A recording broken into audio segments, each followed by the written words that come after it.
Not all of those traits are easy, but every single one runs deep. If you were the kid who had to become an adult way too soon, here's what that experience likely etched into your psychology. And if this is already hitting close to home, subscribe and leave a comment. You are not the only one carrying this. Now let's get into it. Psychology actually has a term for what happened to you: parentification. That's when a child ends up becoming the emotional caretaker for the very adults who were supposed to be taking care of them. And when that happens during the years your brain is still developing, it doesn't just leave emotional bruises. It reshapes the way you understand safety, love, responsibility, and your value as a person. But here's the part most people overlook. That rewiring didn't only leave damage, it also built traits in you that are unusually powerful. So let's talk about what you had to become. First, you likely developed something close to hyper-attuned empathy. You read people almost too well. You can walk into a room and instantly sense who's tense, who's hiding something, who's hurt, and who's about to create a problem. That's not some magical gift you chose. It's a survival strategy you were forced to perfect. Most people listen to what's said out loud. You learn to track the tiny things: micro-expressions, changes in tone, pauses, tension in the body, what wasn't being said. You became fluent in emotional danger because your nervous system learned that predicting adult moods could keep you safe. And yes, that can make you a phenomenal friend,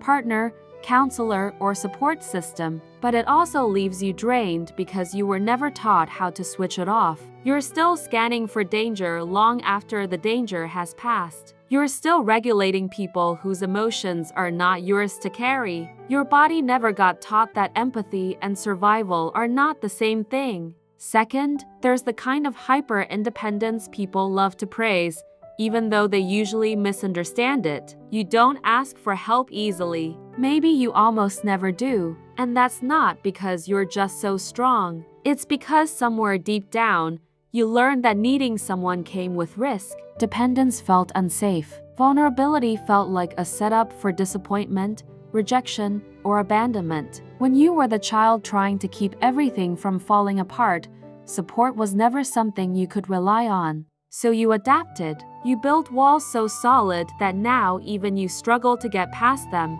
You became the dependable one, the stable one, the one everybody calls when things go wrong. But when you are the one falling apart, you disappear into yourself. And that's the heartbreaking part. What looks like independence is often actually isolation. Real independence means you can stand on your own and still choose connection when you need it. But childhood taught you that connection wasn't safe. That help had strings attached. That care could vanish. In psychology, this often looks like avoidant attachment wearing the costume of strength, and the world rewards it. People call you resilient, low maintenance, unshakable, but strength without tenderness isn't freedom. It's protection that's become permanent. Third, you may carry what feels like borrowed adulthood. People probably told you all the time that you were mature for your age. An old soul, so responsible, so composed. But that maturity didn't come from being gently guided into adulthood at the right pace. It came from necessity. It came from losing parts of childhood you were supposed to have. You learned how to think ahead, soothe conflict, stay composed, and act older than you were because there was no room for you to simply be a kid. You were expected to understand things no child should have had to understand. And underneath all that competence, there's often still a younger part of you that never got to be messy, silly, reckless, loud, spontaneous, or safely cared for. So now as an adult, there can be this strange split. You can handle crisis. You can carry pressure. You can manage high-stakes situations and complicated emotions better than most people. But rest feels unfamiliar. Joy can feel awkward. Play can feel fake. Relaxing can make your body uneasy because your system only ever learned how to stay alert and useful. Psychologists sometimes describe this as developmental foreclosure. Parts of growth got skipped because survival took over. You can't go back and relive those years, but you can grieve what was lost. And grief, as painful as it is, can become the doorway to reclaiming the parts of yourself you had to bury. Fourth, your boundaries are probably tangled up with guilt. Even now, saying no may feel cruel. Taking a step back may feel selfish. Choosing yourself may feel like you're hurting someone. That didn't come out of nowhere. It came from growing up in an environment where your boundaries were not respected, your needs were inconvenient, and your emotions were treated like a burden. So you adapted by shrinking, by accommodating, by becoming easy, useful, agreeable, and available. Somewhere inside, you learned that if you took up less space, maybe you'd be easier to love and harder to leave. That creates what many therapists recognize as boundary confusion. You stop knowing where you end and other people begin. Their stress becomes your stress. Their crisis becomes your assignment. Their feelings become something you feel responsible for managing. And eventually you feel resentment, even though you were never taught how to say no without guilt. But this part matters.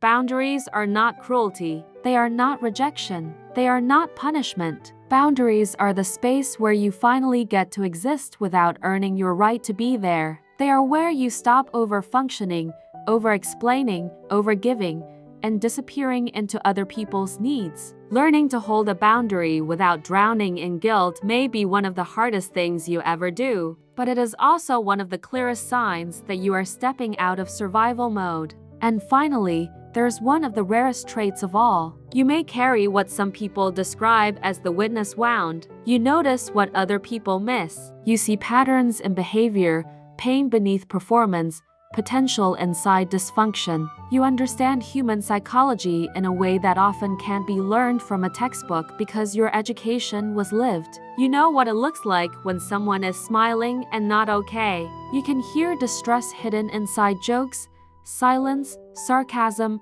overachievement, people-pleasing, anger. You became an interpreter of pain because, at one point, interpreting pain was how you stayed alive emotionally. That gives you a quiet kind of power, a deep one, but it also means you feel so much. You can end up carrying other people's suffering like it belongs to you. You can see the wounded child inside every difficult adult. You can understand people who never understood you. And in doing that, you may forget to turn that same witnessing inward. So let this be your permission slip.